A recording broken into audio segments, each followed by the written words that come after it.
അന്ന് ഷാദുൽ ഇമാമിൻ്റെ വാക്ക്. ഷാദുൽ ഇമാം പറഞ്ഞു, ഈ ലോകത്ത് കഴിഞ്ഞുപോയ ഔലിയാക്കൾ, ഇനി വരാനിരിക്കുന്ന ഔലിയാക്കൾ അവരാരൊക്കെയാണ്, അവരുടെ വാപ്പാരാണ്, അവർക്കത് കൊടുക്കുന്ന ദറജ എന്തൊക്കെയാണ്, എല്ലാം എനിക്കറിയാം എന്ന് മഹാനരായ അബുൽ ഹസൻ ഷാദുലി ഇബ്നു തൈമിയ്യ പറഞ്ഞു. ഇത് അയാൾ പറഞ്ഞതാണെങ്കിൽ ഇതൊരിക്കലും നബി പോലും പറയാൻ പാടില്ലാത്ത വർത്താനാണ്. ഇത് പിഴച്ച സംസാരമാണ്. ഇബ്നു തൈമിയ്യ പറയാണ്, എന്താ അതിൻ്റെ ഫലം?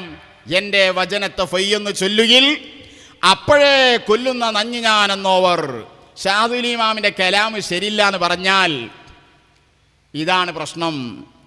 ഇതാണ് മശായിഖന്മാരെ ബന്ധമില്ലാതെ കിതാബ് പഠിച്ചാൽ.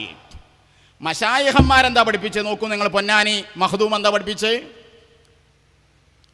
അള്ളാന്റെ മശായിഖന്മാരെ വജ്ജിഹു കലാമൽ ഖൗമി ഗൈറ മുഖത്തിഇ.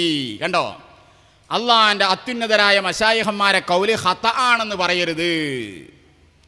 ഇബ്നു തൈമിയ്യ പറഞ്ഞു, ഇമ്മാ ഖത, ഒന്നുകിൽ അത് നുണ പിഴവാണ്, അല്ലെങ്കിൽ കിദ്ബും മിനൻ നാഖിലി, ഉദ്ധരിച്ച ആളിൽ നിന്ന് കളവാണ്. ഇത് പറഞ്ഞു എന്ന് എല്ലാവർക്കും ഉറപ്പാ. അപ്പൊ ഷാദുൽ ഇമാം പറഞ്ഞ ഖത ആണ്. ഇതിൻ്റെ നേരെ ചിത്രം ഇപ്പം നമ്മൾ കണ്ടുകൊണ്ടിരിക്കുന്നത്.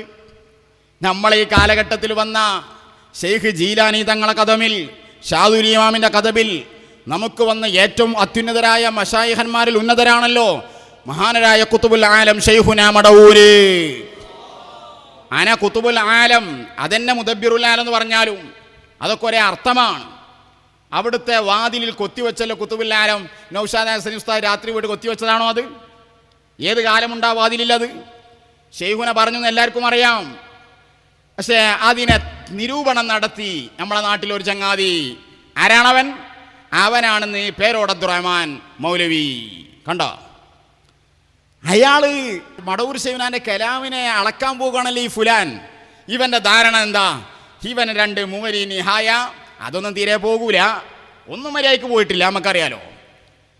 അങ്ങനെ എന്തോ 2 അത് പഠിച്ച് എന്തോ പുസ്തകമൊക്കെ വായിച്ച് നീട്ടി 4 വേദ പറഞ്ഞാൽ ഞാൻ ഇപ്പോൾ ഇവിടെ എല്ലാമായി. ആരാണ് മടവൂർ അങ്ങനെ പറയാൻ? എന്നിട്ട് ശറഉൽ മഖാസിദിൽ ഇങ്ങനെ പറഞ്ഞിരിക്കുന്നു എന്ന് പറഞ്ഞ് ആരെ കലാമിനെയായിരുന്നു ഇവർ ഗണ്ണിച്ചത്? ആർക്കെതിരെയായിരുന്നു ഇവർ പണ്ഡിത സംഘം പറഞ്ഞ് യോഗം വിളിച്ചു കൂട്ടി അവിടെ ലഘുലേഖ ഇറക്കിയത്? ഇബ്നു തൈമിയ്യന്റെ അതേ പകർപ്പ്. അന്ന് ഇബ്നു തൈമിയ്യ ഷാദുലി തങ്ങൾക്കെതിരെ രംഗത്ത് വന്നത് കൊണ്ടാണ് അയാൾക്ക് ഈ അപകടം പറ്റിയത്.